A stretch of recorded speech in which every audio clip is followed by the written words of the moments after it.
Yo, what's up, Virgo? Welcome to your monthly forecast for the month of June 2016. Virgo, for the majority of the month of June, your career is going to be a main focus in your life. And the reason why that is because the sun is going to be transiting the sign of Gemini until June 20th.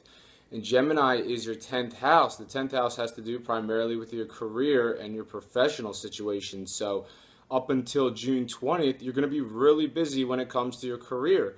On June 20th, the sun will shift into the sign of Cancer, and Cancer is your 11th house, and your 11th house has to do with your friendships and your social situation. So you're going to see a nice change of pace there, Virgo, because for the majority of the month of June, you're going to be really busy with your career, and then when June 20th hits, all of a sudden the energy is going to change.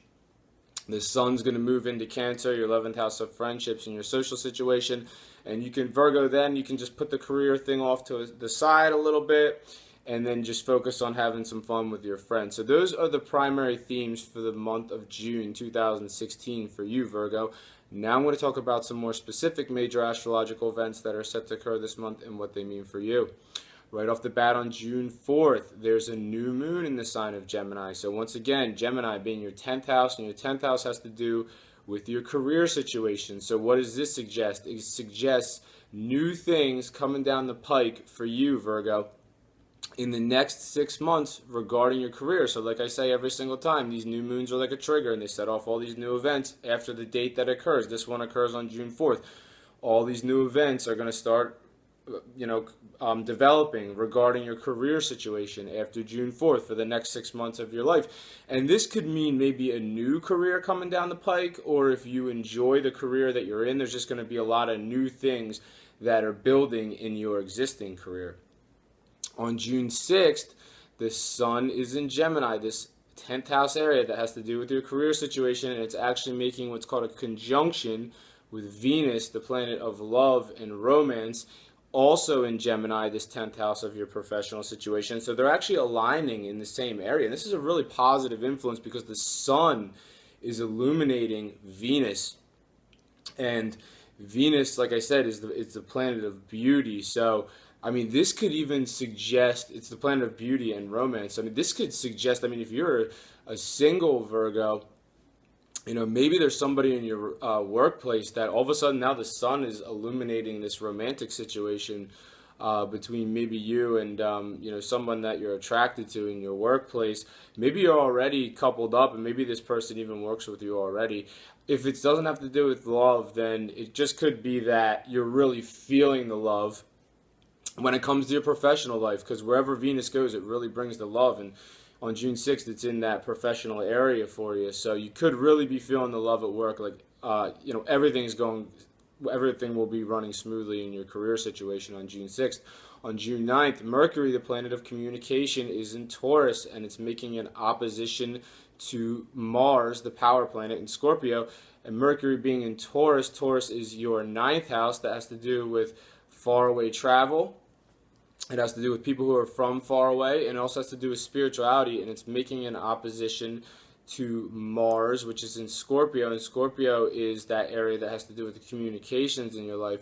So on June 9th, it sounds like maybe you're trying to communicate about going somewhere far away, and it's just maybe it's a challenging aspect. This is an opposition. So Mercury's on one end of the sky and Mars is on the other end of the sky, and they're making exact opposition to each other. So they're facing off, and it's a challenging conversation. You maybe want to go somewhere far away, but something in this conversation is not going well, and it's obstructing you from being, going through with what you want to go through with regarding faraway travel. Or it may even be a challenging conversation with someone who's from far away.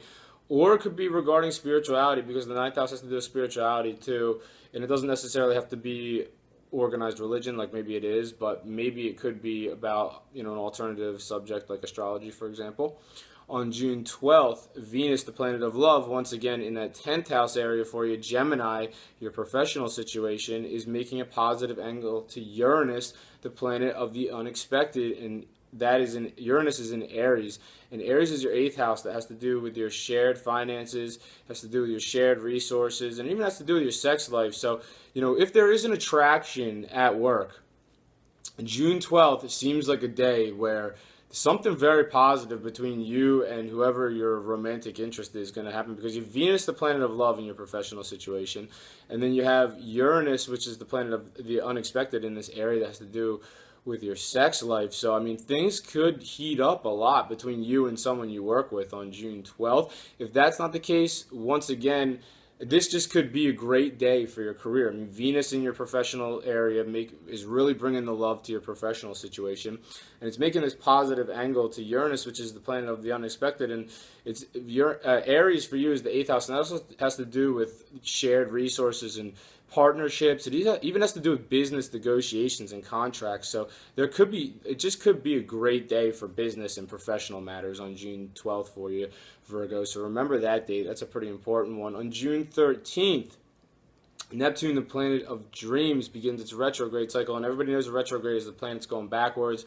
It doesn't actually go backwards, but it just looks like it is. But what does it mean astrologically? Well, it's in Pisces, and Pisces is your seventh house, and your seventh house has to do with all the one-on-one relationships in your life. So this could actually, Neptune is a planet of dreams, and it's going to be going retrograde from June 13th to November 19th. And this influence could really have you dreaming about somebody that you used to be with. And you might not even be with this person anymore. And, maybe you're with somebody else now and they just don't do it for you like, the person that you used to be with. Or this could be somebody who you're with from your past, and maybe during this time between June 13th and November 19th, things are kind of under review. You're deciding, do I really want to, go forward with this? I mean, June 13th to the November 19th is a long time to review and think about whether or not you really want to continue on with a relationship with somebody that you have from your past. Or, if it's a current existing relationship, then it's just basically things that are going to be under review regarding your one-on-one relationships between the 13th of June and November 19th. On June 17th, Saturn, the planet of restriction, is in Sagittarius. Sagittarius is your fourth house of home and family, making a challenging aspect to Neptune, which is in Pisces, that relationship area for you. Sounds like you're having a challenging day on June 17th with someone who lives with you, or someone who's in your household, or someone who's in your family. So if it's not somebody who lives with you, like if maybe you're having a challenging day with your significant other on June 17th. If that's not the case, maybe you're having a challenging day with one of your family members. On the same day, Venus, the planet of love, enters Cancer. That's your area of friendships. Once Venus moves into Cancer, your 11th house, things are really going to become enjoyable regarding your social situation. On June 20th, there's a full moon in Sagittarius, and Sagittarius once again being that fourth house area for your Virgo. It has to do with your home and your family situation. And full moons are kind of unpredictable sometimes. I mean, sometimes they can cause a shakeup, sometimes they can bring things to fruition, or sometimes both. Like sometimes there's a shakeup, but then all of a sudden once the dust settles, you say, oh, okay, so that's why that happened. So on June 20th and following June 20th, you could, if things have been kind of rough in your home and family situation, it could just shake up things even worse. Things could become more challenging, or if things have been kind of rough, maybe they could get better all of a sudden, like there's some kind of development of some sort, or both. Like it's maybe there's something that happens that's pretty traumatic in your home life situation, but then all of a sudden like the dust settles and you're like, wow, okay, so that's why that happened, now everything's great. So with the full moons, it's just kind of like a wild card. So there's definitely something that's going to be happening regarding your home and family situation following June 20th. And it could be a shakeup, it could be a development of some sort. It all depends on your unique situation, Virgo. On June 27th, Venus, the planet of love, is in Cancer. And Cancer is that 11th house area of your social situation. And it's making a positive angle to Neptune, the planet of dreams, which is in Pisces, that area of one-on-one relationships. So, I mean, if you're a single Virgo, this is a great day to maybe look for a love interest amongst your friends. If you're already coupled up, then this could actually suggest that you're just having a great time, you and your romantic interest in whoever you have a one-on-one relationship with in your life. You're out with your friends and you're having a great time on June 27th. On June 29th, Mars, the power planet, finally goes direct in Scorpio. And Scorpio is your third house, and the third house has to do with all the communication in your life. And it has to do with writing, speaking, texting, emails, exchange of information. And it's been retrograding, doing that backwards thing. Like I said, it doesn't really go backwards, but it looks like it is. But what does it mean astrologically? Well, it's been retrograding since May 27th in this area of communication for you. So maybe you've had some stumbling blocks in your communication regarding May 27th. Maybe you can't get your message across the way you like. Maybe you're just having challenges altogether in your communications with everyone in your life. Well, after June 29th, this is going to smooth out, Virgo. So this is something that you can breathe a sigh of relief for finally, because maybe that, since May 27th, you've been having a rough time with your communication. Now, all of a sudden, Mars is pushing forward. After June 29th, Mars will begin to push forward in this area of communication for you. And this could actually really help your communication. So if there's anything that you need to sell yourself on after June 29th, is definitely the time you're going to look to do it. But I think that's all I have for you this month, Virgo. Thank you very much for watching this video. If you've enjoyed it, make sure to subscribe, like, and share. And enjoy the month of June. And I'll see you next time.